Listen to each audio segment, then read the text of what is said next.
Un débouché pour l'emploi en Afrique, je suis un spirituel, pas un commerçant, pas un homme d'affaires. Je transmets la connaissance, j'amène les gens à prendre conscience de leur véritable nature. Ils apprennent à se comprendre, à se maîtriser, à se contrôler. Ça leur permet de mieux exercer leur travail au quotidien, quel qu'il soit.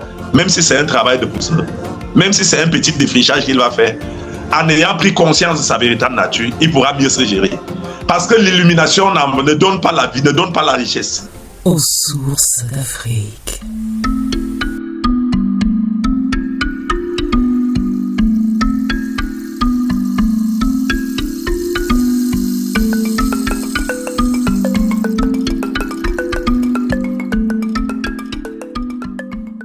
Pourquoi nos traitements ne commencent pas par rentrer dans la médecine conventionnelle? Il s'agit d'une volonté politique en Afrique.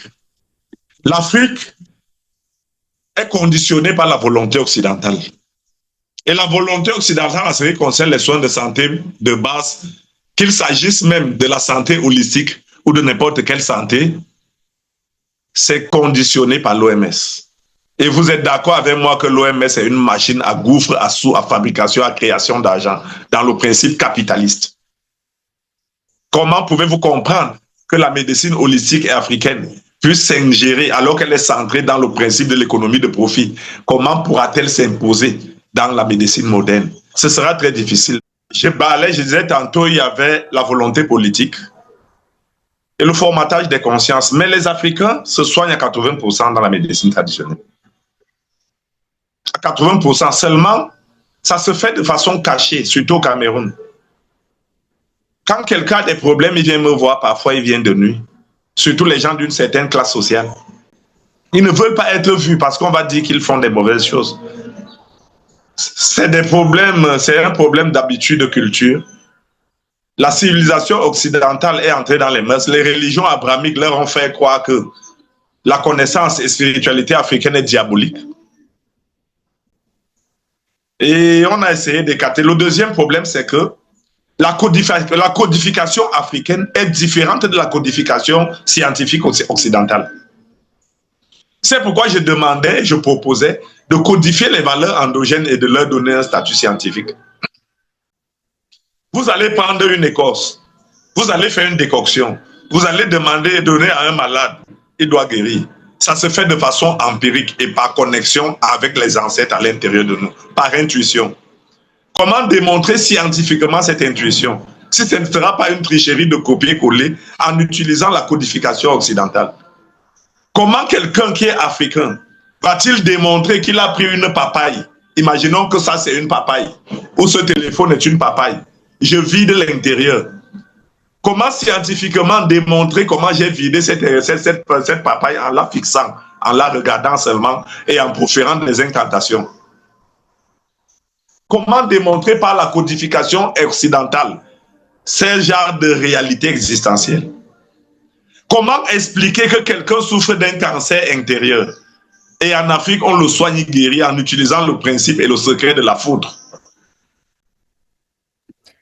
Ouais, je pense qu'il faudrait qu'à un moment donné, la science humaine rejoigne la science spirituelle pour se comprendre. La science occidentale, qui est très, très pratique, humaine donc, devrait se rapprocher des scientifiques spirituels, comme je pourrais les appeler, et les deux ensemble vont essayer de se comprendre, de comprendre les phénomènes et en sortir quelque chose.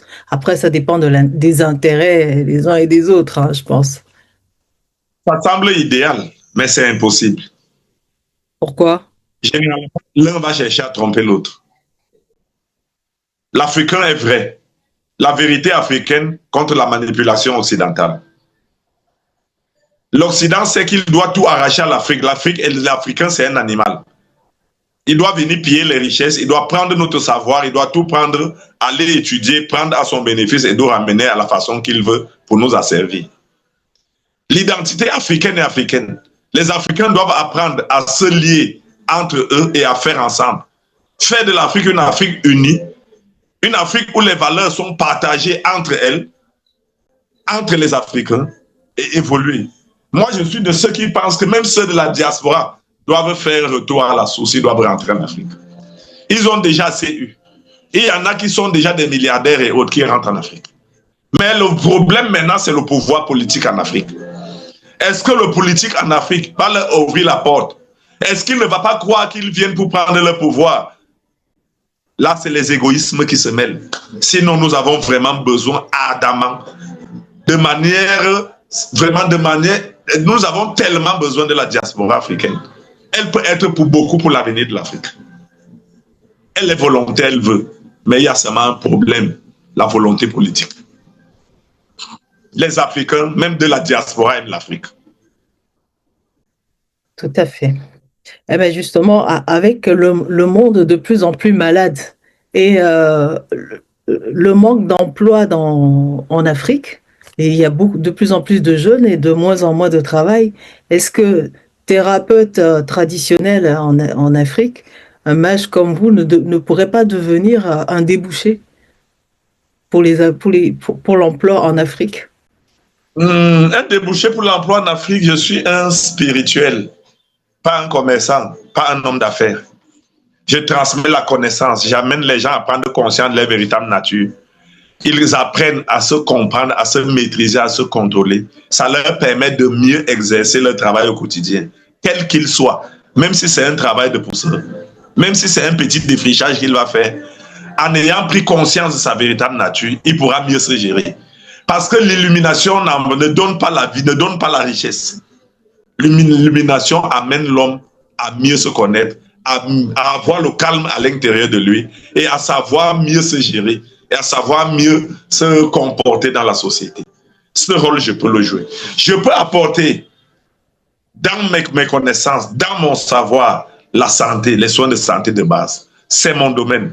Mais je ne peux en aucun cas changer la vie. Il y a la volonté, il y a le politique qui a le devoir de trouver du travail aux jeunes. Je ne vais pas me transformer en commerçant ou en homme d'affaires parce que ça va me prendre tellement de temps que je ne pourrai pas me concentrer à ma mission. Ma mission me prend déjà tellement de temps, beaucoup de temps. Je ne peux pas avoir le temps pour faire le commerce, pour faire les affaires, employer les jeunes. Alors, ce que je voulais dire, en fait, c'est la différence entre l'Occident et l'Afrique. Ce que je ressens dans ce que vous dites. Justement, moi, ici, quand j'entends les Occidentaux, dès qu'ils ont découvert la spiritualité commence à se populariser, les gens deviennent des entrepreneurs spirituels. C'est un thème qui m'a au départ choqué, moi, en tant qu'Africaine. Et je vois la différence entre comment l'Africain perçoit le service rendu et l'occidental. Le service rendu en Occident a besoin d'un retour financier. Et en Afrique, justement, surtout quand on est spirituel, on rend service, on veut aider, on veut apporter quelque chose aux autres.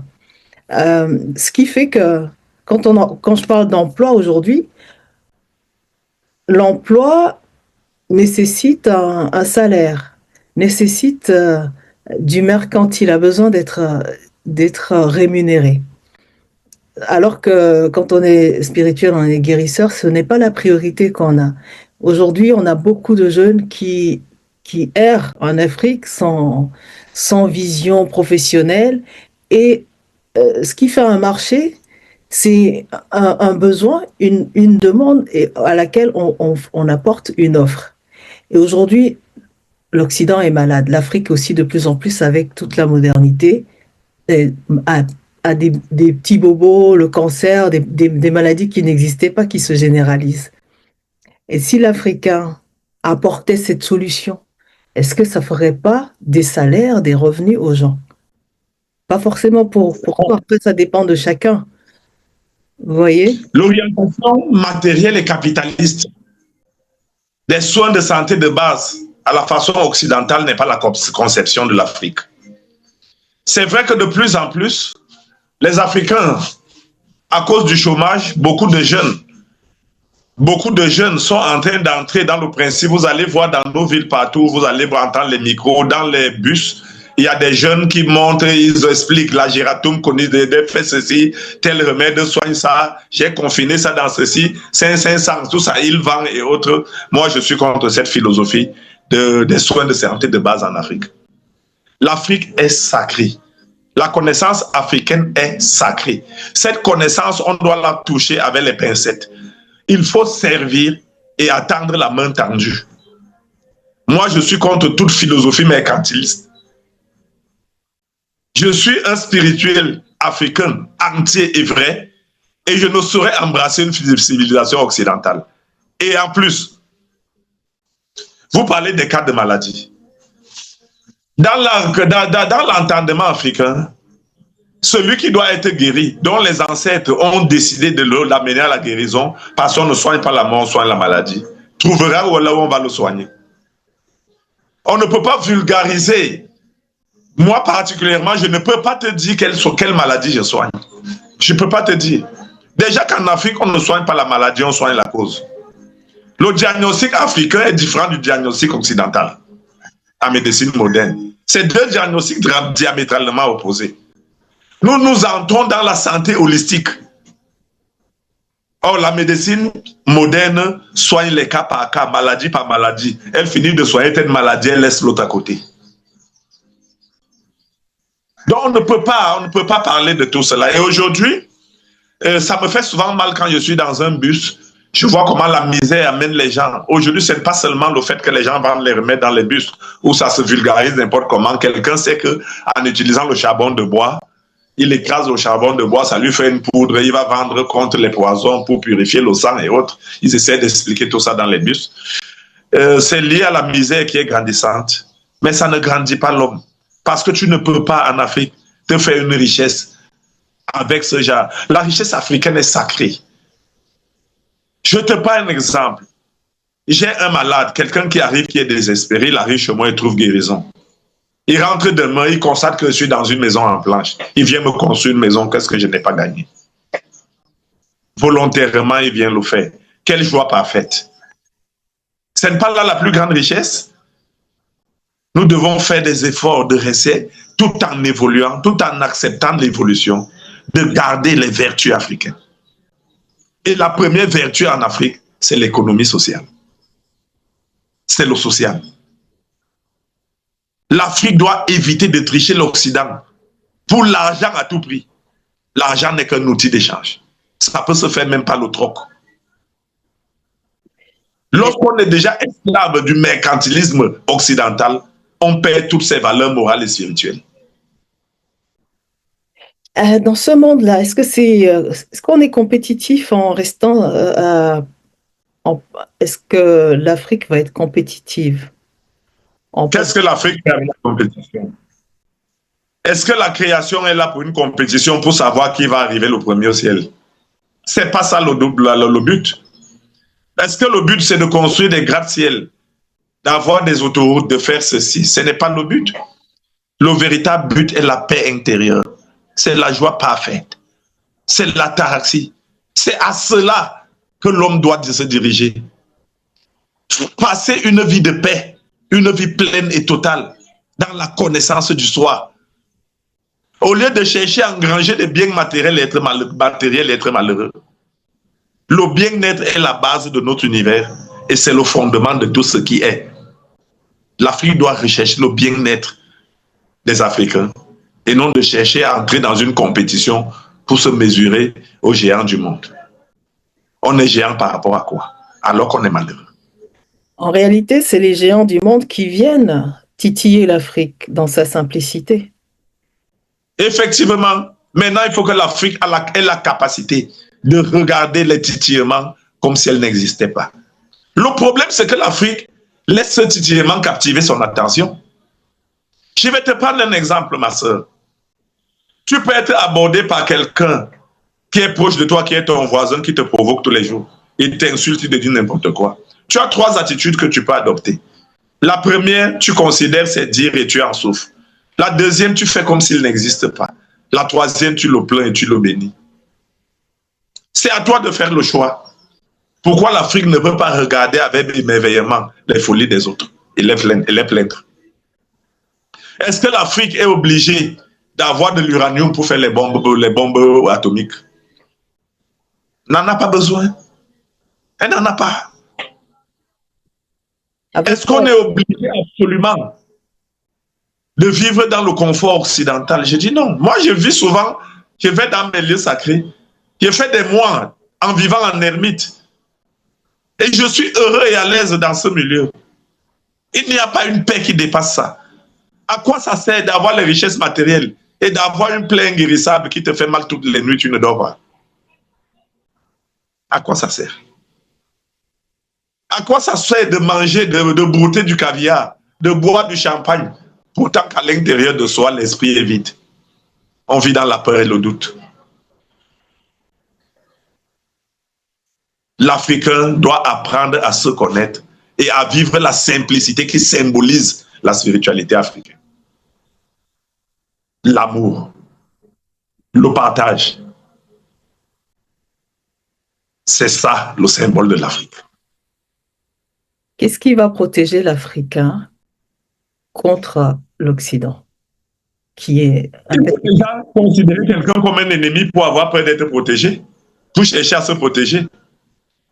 On se protège lorsqu'on a un ennemi, quand on considère quelqu'un comme un ennemi. Si pour toi, quelqu'un n'est pas un ennemi, tu vas te protéger comment? Est-ce que l'Afrique se protège même avec quoi? Si nous voulons aller, c'est eux qui ont les armes. Si aujourd'hui un président français dit qu'il vient enlever le président camerounais, il viendra avec ses ordres, on fera ce qu'on a fait dans un pays américain où Trump est allé prendre un président chez lui, non? La protection là où elle est quoi? Vous ne voyez pas que les Africains se mentent à eux-mêmes en croyant qu'ils forment des armées qui vont les protéger?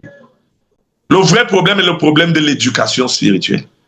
Il faut vulgariser l'éducation spirituelle, vulgariser l'amour, les principes cardinaux de l'amour parfait, les principes cardinaux du bien-être, de la connaissance de soi.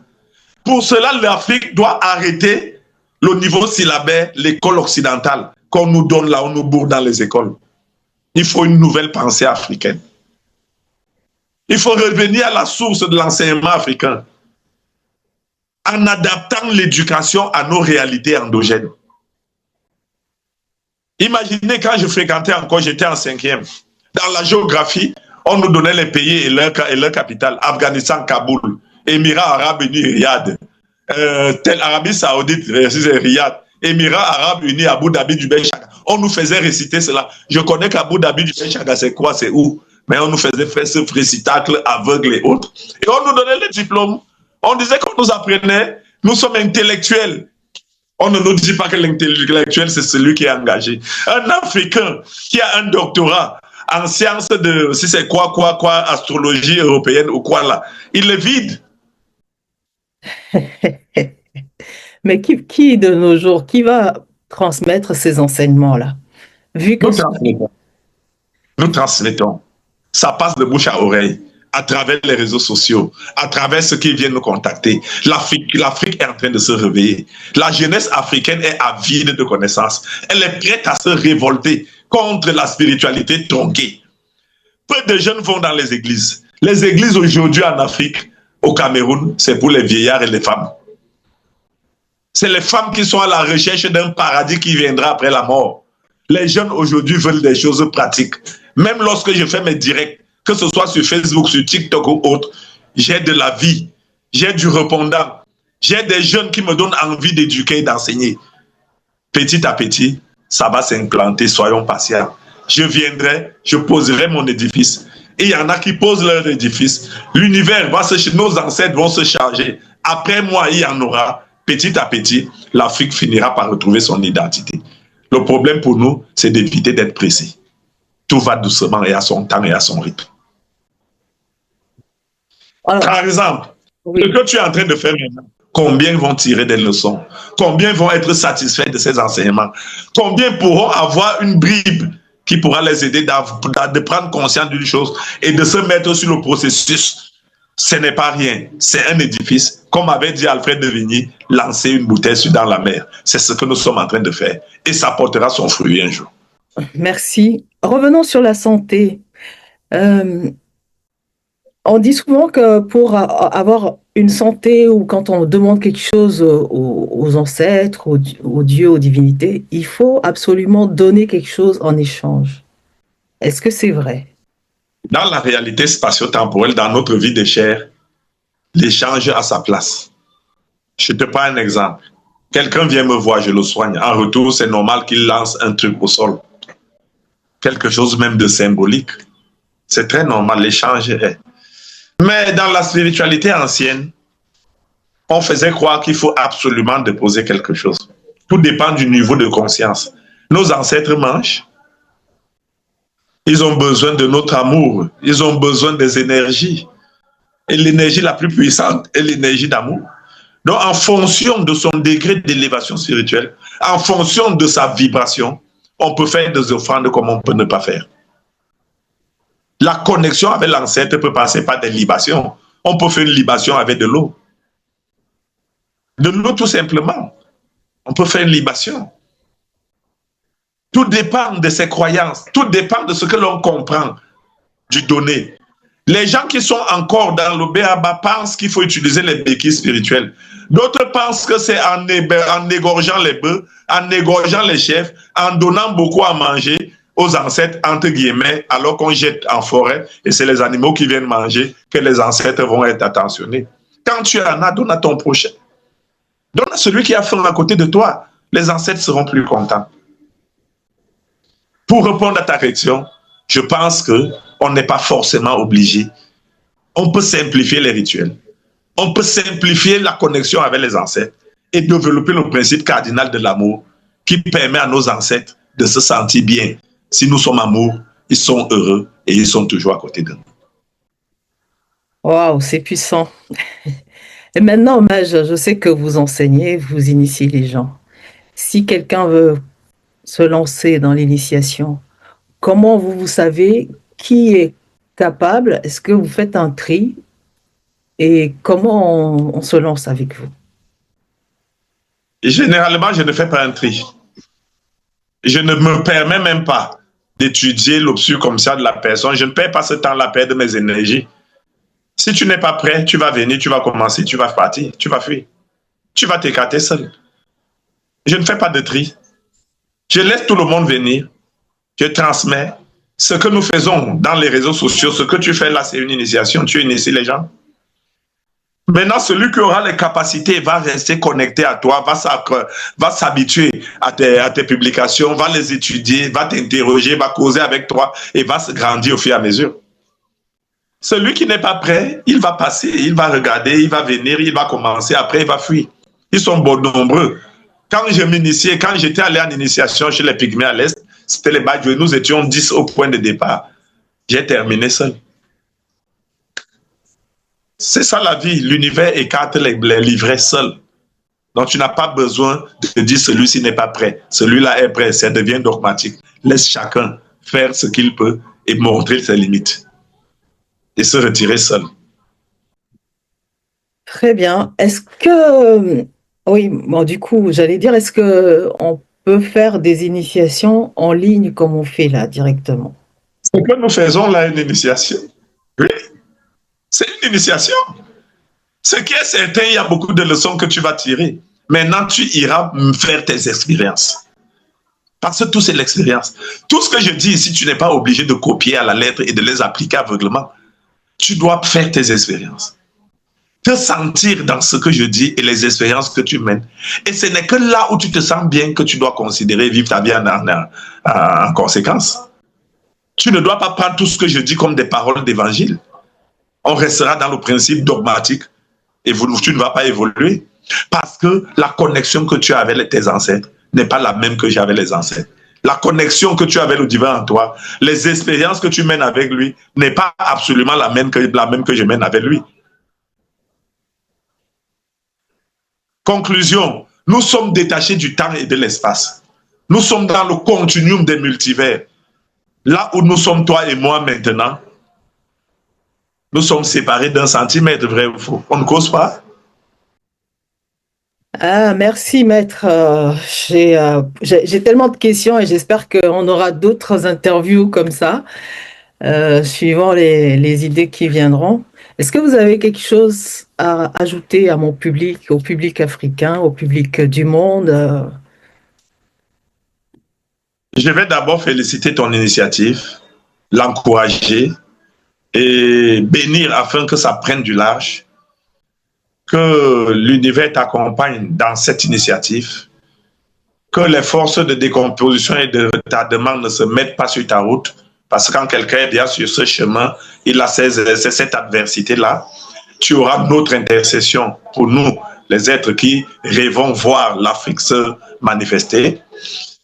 Que tes différents spectateurs et tous tes fans croient en toi et que surtout les ancêtres t'illuminent, te donnent de plus en plus de questions et te mettent en connexion avec des vrais spirituels qui seront disposés à t'apporter leur petit savoir afin que tu puisses le partager. Merci beaucoup. Merci, je reçois tout ça et nous en avons besoin, la chaîne en a besoin, moi aussi, et le public aussi, et c'est une grande bénédiction. Je prends. Merci infiniment.